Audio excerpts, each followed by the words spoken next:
Assalamualaikum warahmatullahi wabarakatuh. Selamat siang semuanya. Kami dari kelompok tugas mata kuliah pendidikan anti korupsi ingin sosialisasi terkait dampak korupsi pada generasi Z.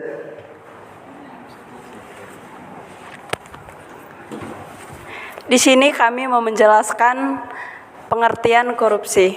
Korupsi diartikan sebagai gejala abnormal yang berdampak menghambat kehidupan berbangsa dan bernegara. Korupsi merupakan tindakan kejahatan yang bertentangan dengan nilai dan norma yang berlaku dalam kehidupan bermasyarakat, termasuk juga nilai dan norma agama. Korupsi dianggap masyarakat sebagai perilaku menyimpang, di mana merupakan salah satu bentuk dari extraordinary crime oleh sekelompok orang-orang tertentu. Generasi muda saat ini atau yang disebut sebagai generasi Z adalah generasi yang setelah Y yang didefinisikan sebagai orang-orang yang lahir dalam rentangan tahun kelahiran 1995 sampai 2010. Generasi Z generasi Z pertama di Indonesia adalah generasi kelahiran tahun 1995, di mana pada saat itu internet sudah hadir di Indonesia. Generasi Z tersebut sudah beranjak dewasa mencari dan memiliki pekerjaan melihat peralihan rezim Orde Baru ke rezim reformasi dan memiliki kemampuan untuk mempengaruhi bidang-bidang dalam kehidupan sehari-hari seperti ekonomi, politik, sosial, budaya, dan agama, dan lainnya. Dampak korupsi bagi generasi Z. Korupsi memiliki dampak berbahaya bagi generasi Z, sebab generasi ini akan tumbuh dalam lingkungan yang kurang menguntungkan bagi antisosial. Selain itu, karena mereka juga terbiasa dengan lingkungan yang koruptif, maka mereka juga terbiasa untuk hidup dalam ketidakjujuran dan tidak ada tanggung jawab.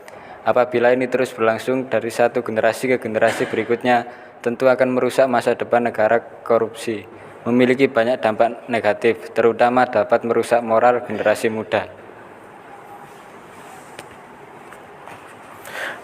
Dampak korupsi pada generasi Z: 1. Kerugian sosial, rasa ketidakpercayaan pada pemerintah dan institusi publik, penurunan partisipasi dalam proses demokrasi, menghambat pengembangan kualitas pendidikan, memperburuk senjang sosial. 2. Implikasi ekonomi, pemborosan sumber daya publik, menurunkan investasi asing, dan pertumbuhan ekonomi, meningkatkan biaya hidup bagi generasi Z, membatasi peluang pekerjaan dan mobilitas sosial. 3. Implikasi moral, merusak nilai-nilai moral dan etika, menumbuhkan sikap skeptisisme dan pragmatisme, menurunkan rasa keadilan dan kejujuran, memperkuat budaya suap dan nepotisme.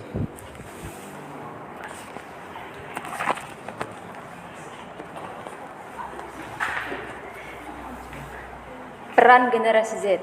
Generasi Z memiliki peran sebagai stabilator anti korupsi, panglima perang anti korupsi, dan advokat anti korupsi. Sebagai stabilator anti korupsi, generasi Z harus menunjukkan sikap yang konsisten untuk melawan korupsi.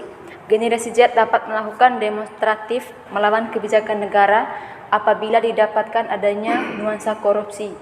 Para generasi muda, contohnya mahasiswa, dapat berpartisipasi aktif dalam melakukan kegiatan ilmiah seperti seminar, dialog, dan penelitian yang berkaitan dengan hal-hal yang mengandung pencegahan korupsi. Tindakan ini bertujuan agar generasi Z lebih mudah memahami dan mengetahui tentang korupsi yang sebenarnya dan sadar bahwa tindakan tersebut bertentangan dengan norma masyarakat. Dengan demikian, generasi Z berani untuk menolak korupsi. Generasi Z harus berani melawan orang-orang dengan perilaku koruptif di sekitarnya, sekalipun itu adalah keluarganya, bahkan orang tuanya. Maka, para generasi Z juga harus berani melawan dirinya dari godaan untuk melakukan tindakan korupsi. Korupsi memiliki dampak yang merugikan bagi generasi Z dalam aspek sosial, ekonomi, dan moral. Dalam menghadapi masalah korupsi, peran generasi Z sangat penting dalam memerangi korupsi dan membangun masyarakat yang lebih adil dan transparan. Dengan langkah-langkah yang tepat dan partisipasi aktif, generasi Z dapat menjadi agen perubahan yang mendorong terciptanya tatanan sosial yang bebas dari korupsi. Thank you. Ini saja hasil sosialisasi kami pada hari ini. Mungkin ada pertanyaan, waktu dan kesempatan, saya persilakan.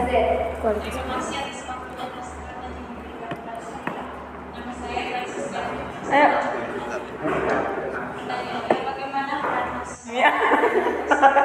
Baik, saya sudah. Baik, saya menjawab pertanyaan pertama tadi, bagaimana peran mahasiswa dalam pemberantasan korupsi di Indonesia. Yang pertama itu kesadaran dan pendidikan, di mana mahasiswa dapat meningkatkan kesadaran masyarakat tentang bahaya korupsi melalui pendidikan dan kampanye yang terorganisir. Yang kedua, pemantau dan pengawas. Mahasiswa dapat menjadi pemantau dan pengawas terhadap tindakan korupsi dan di lingkungan kampus maupun di masyarakat.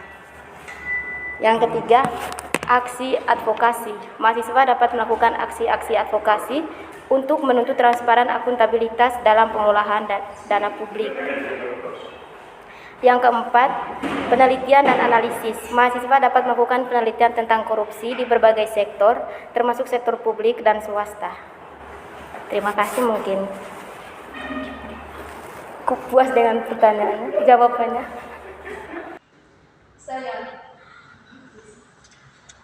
Baik, terima kasih kesempatan yang telah diberikan kepada saya Anissa Sepurniawati ingin bertanya. Bagaimana korupsi mempengaruhi kualitas pendidikan yang diterima oleh generasi Z? Bagaimana korupsi mempengaruhi kualitas pendidikan yang diterima oleh generasi Z? Terkait pertanyaan kedua yang menanyakan bagaimana korupsi mempengaruhi kualitas pendidikan yang diterima oleh generasi Z, saya mau menjawab. Yang pertama itu kurangnya akses dan kesempatan. Yang kedua, standar pendidikan yang rendah. Yang ketiga, kurangnya sumber daya dan fasilitas. Yang kelima, kurangnya integritas dan moral dalam sistem berpendidikan. Itu aja.